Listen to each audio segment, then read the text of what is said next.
यहाँ सरकारी प्रौढ़शाला चंद्रकी, यहाँ पर आज तक 5 श्रृंखलाएं माने कन्नड़ा, इंग्लिश, विज्ञान, गणित, समाज, इस तरह के 5 तरह के श्रृंखलाएं आप इस विषयों के बारे में हर तरह का एक जानकारी प्राप्त किया है। और उसी तरह आज का 6वां यहाँ विषय और 6वां दिन और 6वां श्रृंखला है और यहाँ है विषय हिंदी। हिंदी विषय को लेकर आज हम देखेंगे यहाँ इस विषय के अनुसार हम अंक किस तरह, ज्यादा से ज्यादा अंक किस तरह ले सकते हैं। केवल उत्तीर्ण होना ही नहीं, इस विषय में ज्यादा से अंक हम लेना है।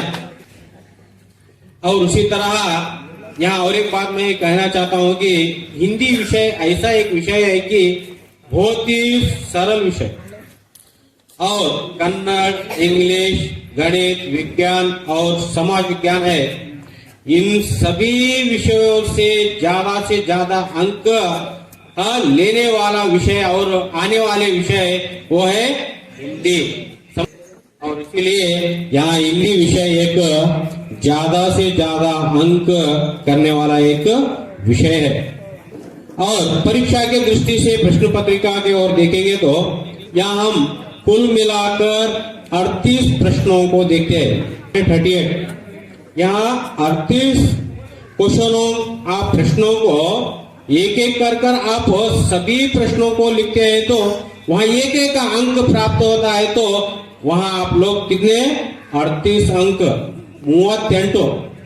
38 अंकों को इजी से सरल रूप से आप प्राप्त कर सकते हो। ಮನಸ್ಸಿನಲ್ಲಿ ಬರಲ್ಲ ಅನ್ನುವಂಥದ್ದು ತೆಗೆದುಹಾಕ್ರಿ, ನನಗೆ ಎಲ್ಲ ಬರುತ್ತೆ ಅನ್ನುವಂಥದ್ದು ನಿಮ್ಮಲ್ಲಿ ಆತ್ಮವಿಶ್ವಾಸ ಬರಬೇಕು। ಇಲ್ಲಿ ಹಿಂದಿ ಭಾಷೆ ಅನ್ನುವಂಥದ್ದು ಬಹಳಷ್ಟು ಸರಳವಾದದ್ದು, ಆ ಭಾಷೆಯ ಕಡೆ ನಿಮ್ಮ ಒಂದು ಒಲವು ತೋರ್ಬೇಕಷ್ಟೇ। ಆಗಲಿ ವಿದ್ಯಾರ್ಥಿಗಳೇ, ಅದೇ ತರ ಪರೀಕ್ಷೆಯ ದೃಷ್ಟಿಯಿಂದ ನಾವು ಪ್ರಶ್ನೆ ಪತ್ರಿಕೆಯಲ್ಲಿ ಸುಲಭವಾಗಿ ಬರೆಯುವಂತಹ ಪ್ರಶ್ನೆಗಳನ್ನು ನಾವು ನೋಡೋಣ। ಮೊದಲನೇದಾಗಿ ನಾವು ನೋಡುವಂತಹ ಪ್ರಶ್ನೆ ಏನದ, ಮೊದಲನೇ ಒಂದು ಪ್ರಶ್ನೆ ಬಹುವಿಕಲ್ಪ ಅಂದ್ರೆ ಬಹು ಆಯ್ಕೆ ಪ್ರಶ್ನೆಗಳು। ಒಟ್ಟು ಏನದ 8 ಪ್ರಶ್ನೆಗಳನ್ನು ನಾವು ಕಾಣ್ತೀವಿ। ಬಹುವಿಕಲ್ಪ ಅಂದ್ರೆ ಒಂದು ಪ್ರಶ್ನೆ 4 ಉತ್ತರ, 4 ನೋಡ್ರಿ ನಿಮ್ ಜೊತೆಗೂ 4 ಅನ್ನುವಂತ ತೆಲುಗು ಬರುತ್ತೆ।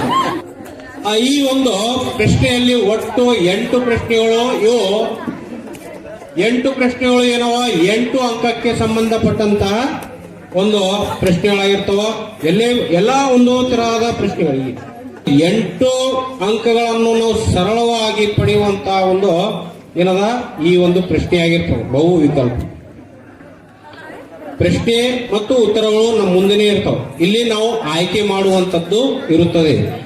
ಎಕ್ಸಾಂಪಲ್, ಈ ಒಂದು ಮೊದಲನೇ ಪ್ರಶ್ನೆಯಲ್ಲಿ 1 ರಿಂದ 8 ಪ್ರಶ್ನೆಗಳನ್ನು ನಾವು ಕಾಣ್ತೀವಿ।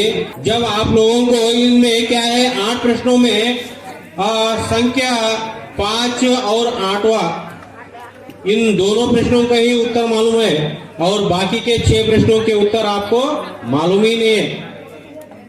तो आपको पहला काम, आपका काम क्या है कि यहाँ आपको 1, 2, इस तरह प्रश्न संख्याओं को डालकर जो उत्तर आपको क्या है 5वां और 8वां प्रश्न का ही उत्तर लिखने आता है, तो ये काम पहले करना है आपको।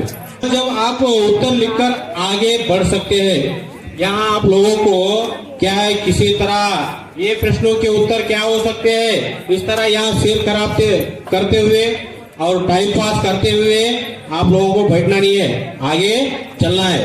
इस तरह से आप करोगे तो वहाँ आपका समय बचत होगा और बहुत सारे प्रश्नों के उत्तरों को आप लिखने का समय आपको प्राप्त होगा।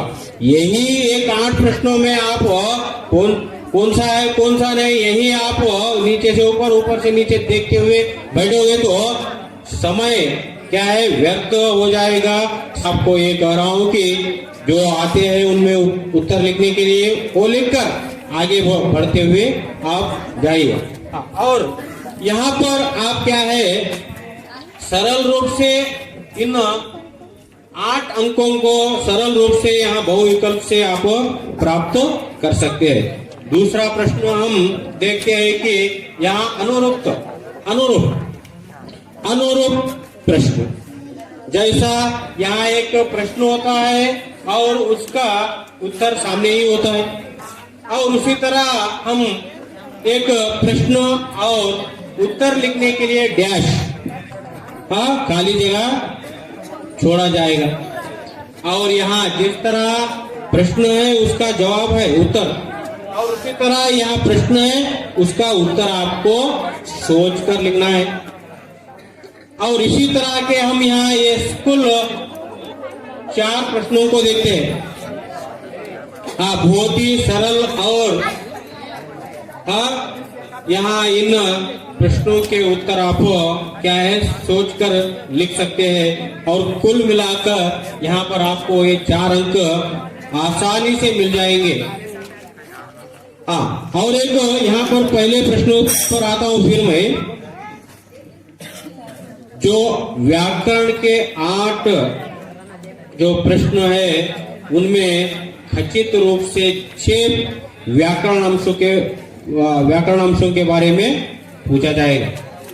वो है कि नोट कीजिए,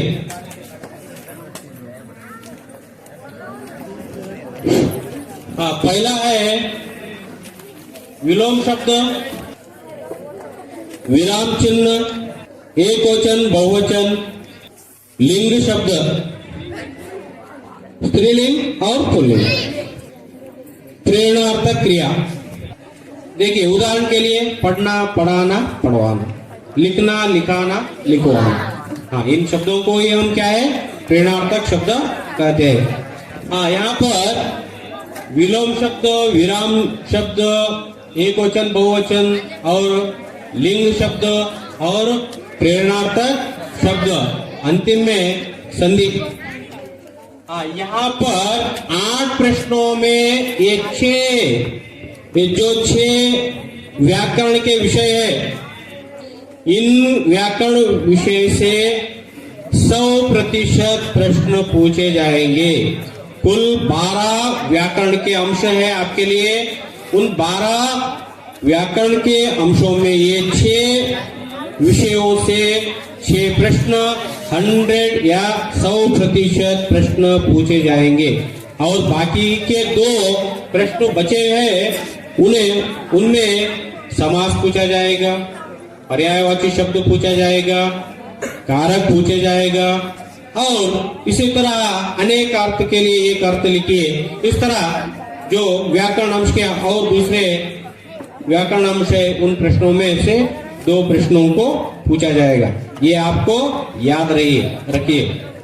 ये 6 प्रश्न जो व्याकरण अंश के जो 6 अंश है उनमें आप पूर्ण रूप से तैयारी कीजिए, तो आपको आपके जेब में क्या है 6 अंक फिक्स।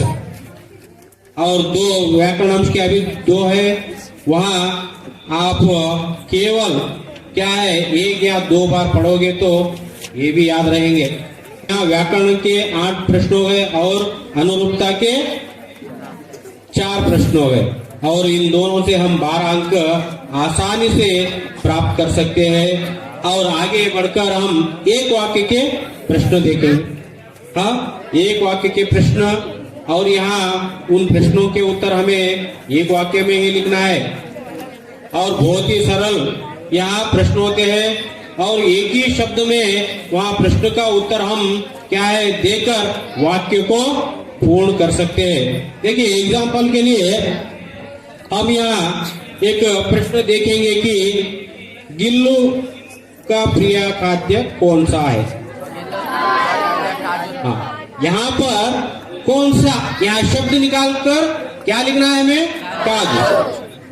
तो यहाँ क्या है सरल रूप से वाक्य बनाकर हम यहाँ एक वाक्य के जो प्रश्न है उनके उत्तर सरल रूप से लिख सकते हैं। और यहाँ कुल मिलाकर कितने होते हैं?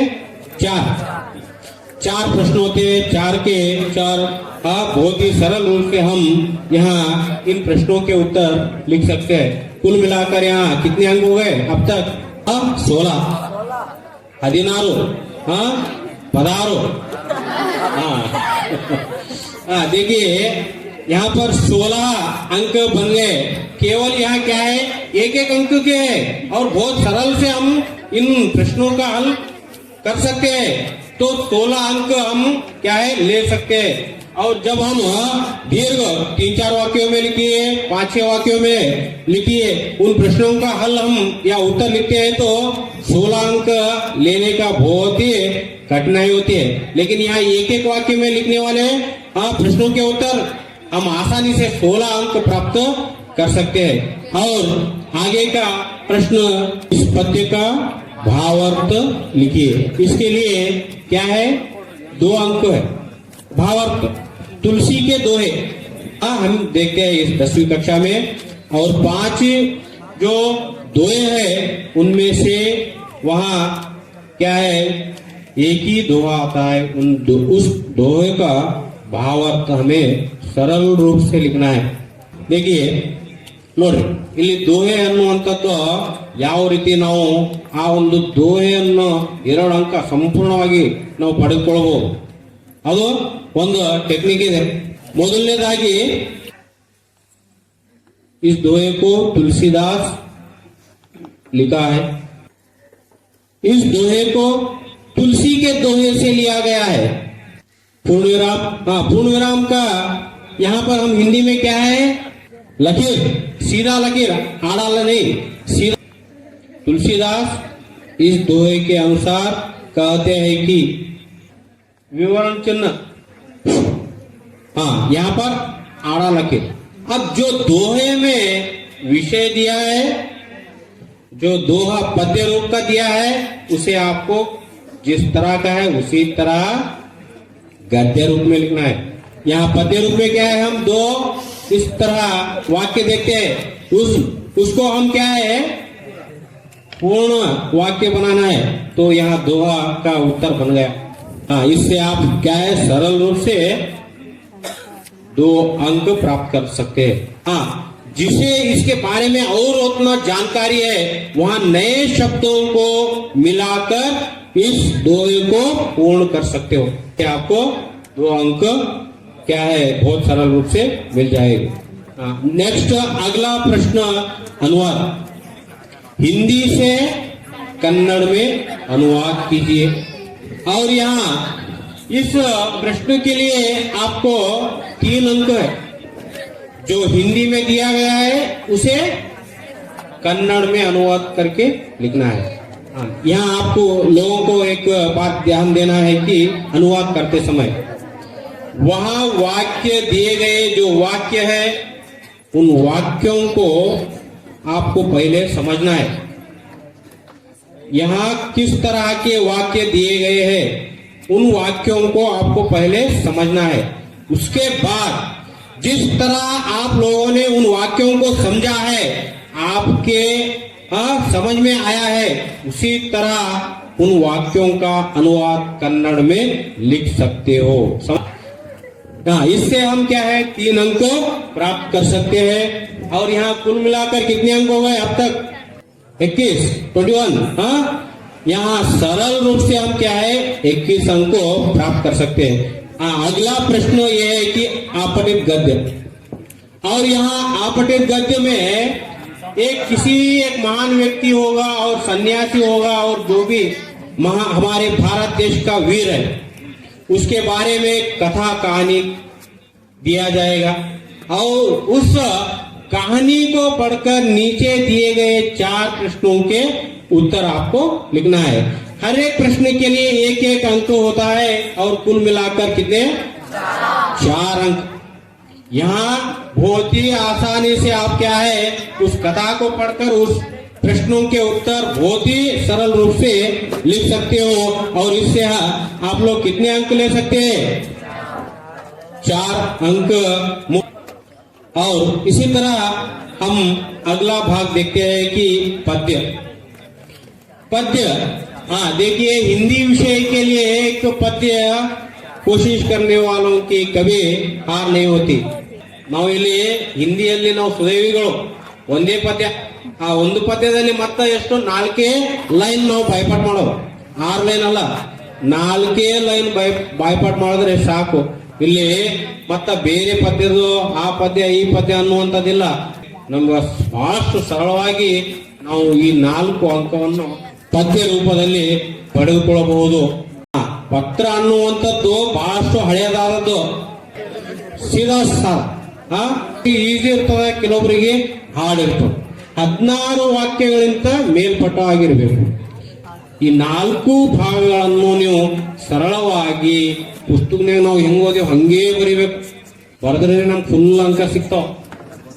ಅದು ತಪ್ಪು ಕಲ್ಪನೆ ನಿಮ್ದು. ಇಲ್ಲಿ ಒಟ್ಟು ಎಷ್ಟು ಅಂಕಗಳನ್ನು ಸರಳವಾಗಿ ತಗೋಬಹುದು. ಮ್ಯಾಜಿಕ್ ನಂಬರ್ 38 ನಿಮ್ಮ ಮುಂದೆ ಎಂಥದೇ ದೊಡ್ಡದಾದಂತ ಸಮಸ್ಯೆಗಳು ಅಥವಾ ಆ ಎಲ್ಲಾ ವಿಷಯವನ್ನು ನೆನಪಿಟ್ಟುಕೊಂಡು